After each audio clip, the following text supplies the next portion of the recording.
Hey everyone, how's it going? Jonathan here at the beautiful Joshua Tree Ranch here in California, and I'm here to celebrate with thousands of people, yogis, chanters, Hare Krishnas, people from many different religions and backgrounds who are coming together to celebrate at Bhakti Fest, which is this amazing yoga festival that happens every year. And you know, I just gotta say, it is such a blessing to be here in this place with thousands of people that are not only like-minded, but just like so free and so loving and so caring and compassionate. It's a little bit of an older tribe, it's a little bit of an older soul as far as a collective consciousness could roll, but you know, it's powerful to just embrace that experience, to be able to step out of my norm where maybe I might want to go more on one side or the other, but to be able to just say, you know what, I'm gonna surrender to this experience and really embrace it and be a part of it. Because you know what, as you already know, when you go with the flow, that's when you can enter into that infinite knowingness, which is limitless and innately inside of all of us, but sometimes we just have to activate it to awaken it.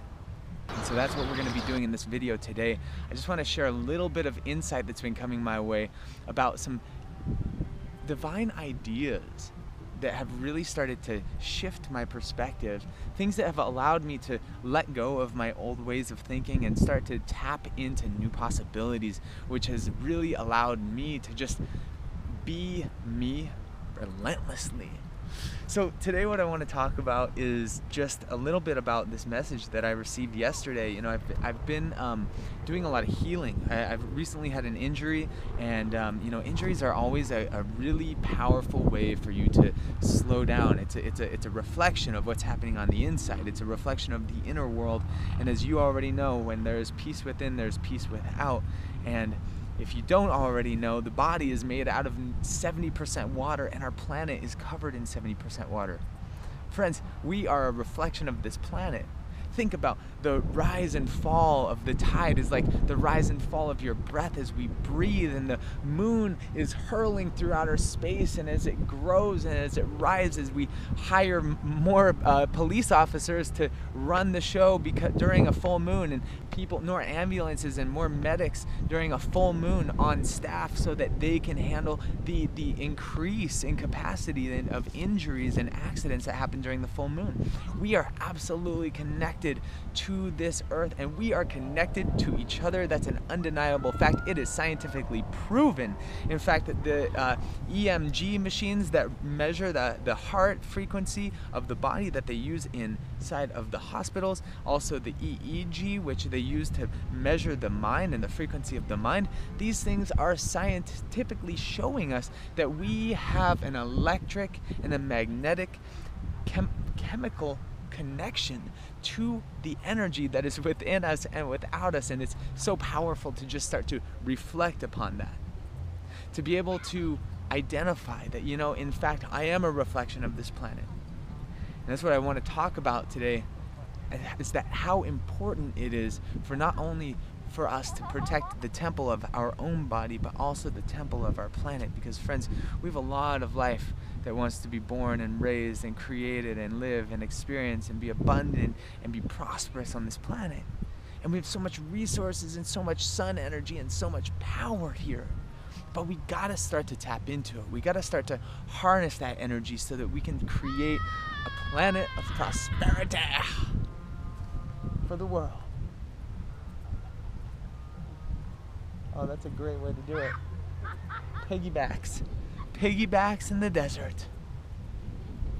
So what I'm really aiming for here is just this message that was dawned upon me yesterday, and it was all about the importance of being sustainable within yourself and with your own message. Like, think about it. When we are out of alignment, like when we're doing things that just don't feel like it's in alignment with what we're being called to, think of how much of a challenge it is. Think of just like the pain almost that you have to like go to work, or you have to go to, you know, like do something that you really just don't want to do. I know for a lot of students that I work with education energy, it's like they just don't feel like school is the place, and they're thinking about dropping out, and I'm like, wait, don't drop out yet, because here's the thing, is that when we come into alignment, when we utilize our projects to align with your passion, with your interest, that's when we can start to tap in. And when we create that alignment as like a business or some sort of project that has some sort of legacy that lives on, that is when we start to feel the equity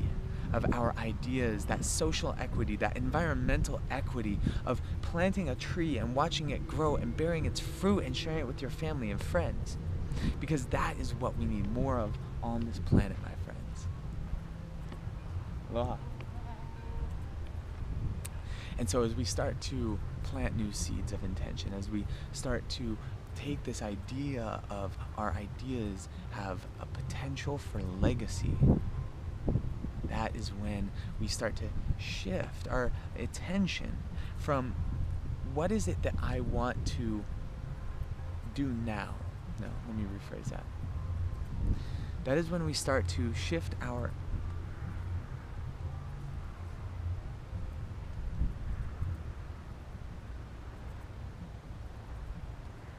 come on. So when we start to identify that our ideas have physical weight.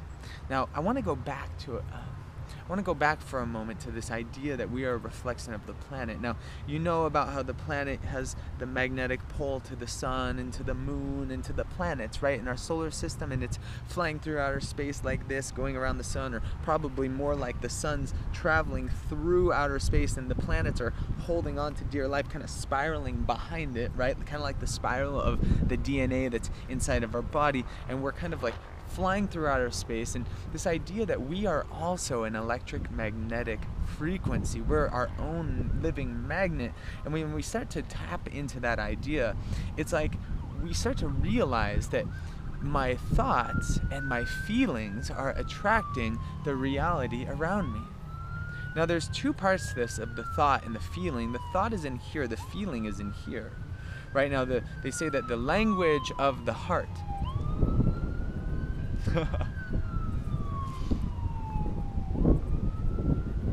now they say that the language of the heart, now they say that the language of the body is feeling and the language of the mind is thought. So what is the difference here? How can we start to bring coherence or balance between this heart and this mind so that we can increase our capacity to manifest the life of our dreams? Or at least something that we're really excited and happy about. Well, one way to think about it is that your heart is like the dial on a radio, right? The heart is the dial for the frequency, right? For the station. What are you tuning into? What is the feeling or the emotion or the reality that you want to feel? And then the mind is like the transmitter, which emanates and receives information. Now here's the thing, this is science, friends, this is scientifically proven that the mind and the thalamic gate, which is a little gateway inside of the brain that's connected to the hypothalamus, which is basically this little transmitter that receives energy and emits energy, and it turns frequency or vibration into particles in the cells of the brain. This is scientifically proven, and what's fascinating is that Joe Dispenza and what's fascinating is that they use this thing called the brain map. They put this thing on your head and they squirt some gel in there and it connects to your head and it reads the electromagnetic frequency of the mind, and it's the alpha, beta, gamma, delta, theta brainwaves, and you can actually see your mind thinking. But they find that when people are activating themselves through prayer and through manifestation and through the feeling and thought of intention, that there's something called the thalamic gate that activates and it shoots out an electromagnetic frequency out of the top of the head, and they can measure that electric frequency in hertz, which is the measurement of energy, and it's enough to light up a light bulb. So you, my friends, have a good idea. So here's the thing, when we come into that deeper knowingness, when we start to follow that alignment, when we tune into that frequency of feeling what it is that we want, knowing with it in our mind, and just being so determined to like identify what it is that you want, like searching, writing, researching, asking people, finding mentors, going on adventures, going on the search, the hunt for yourself. And you're committed to finding it. Now, a lot of times people are like, I don't know what it is. Well, guess what? You keep saying, I don't know what it is, I don't know what it is, I don't know what it is, and guess what? You get more of, I don't know what it is. But here's the thing. What if you were to start saying, maybe I'll search here, maybe I'll search there, maybe I'll search here, maybe I'll create here, maybe I'll start writing about this, maybe I'll start Googling about this. It's like that thing where like you can't find something, like you're searching for it on Google and you're like, how do I find that one thing? And then all of a sudden you like have this idea of like, oh, maybe I should search for this word, and then you turn it into Google, and then all of a sudden it opens up all these new opportunities of things that you were searching for before, and it was exactly what you were looking for, but it was only because of that one piece of information that you were looking for that was holding you back. And it was all information, it was all knowledge, it was all wisdom, it was all just the understanding. And that's the thing, friends, is that all of the knowledge is within inside of us. Yeah, maybe I don't know the answer off the top of my head, maybe it's not in the light bulb, but hey, maybe it's in the palm of my hand, in my phone. Maybe the answer is right there the whole time, and all I had to do was type in the right search term or the right search phrase to actually find the right answer or even the right question. Maybe I just need to ask the right question to ignite that epiphany that has been waiting for me to find, to change the rest of our life. So what is the seed that you're going to plant in your subconscious mind, friends? What is the question that you're going to ask your heart that's going to start searching for you? Because the moment we ask ourselves a question, the subconscious mind starts to search for the solution. So what is the question? What can we ask ourselves to guide us into this next chapter, into this next phase of our life? Open your heart to new possibilities. Open your mind to new ideas. And open yourself up to a new possibility for your future. Because the only fact is that right now in this moment, you are more you than you will ever be in your entire life. This right now. And the way that you feel right now, the way that you're thinking right now is a good reflection of the way that you've been training yourself up until this moment. It's a good way to reflect on what you were like in the past. Searching, looking at the now. Looking at how you're feeling, if there's a feeling of discomfort. What are the thoughts of discomfort that you've been exuding and experimenting with and exploring with? And how can you start to explore these new divine ideas, these new ideas of a higher awareness of your potential? Begin searching right now with this affirmation. Right now, I open myself up to new ideas and new possibility. Right now, I make myself available to anything that the universe has waiting for me.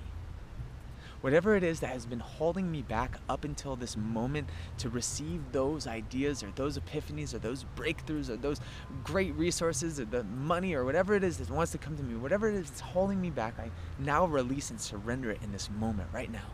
Brush it off. Whew, whew.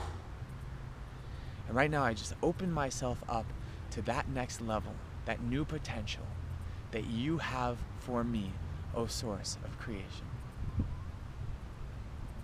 Hallelujah.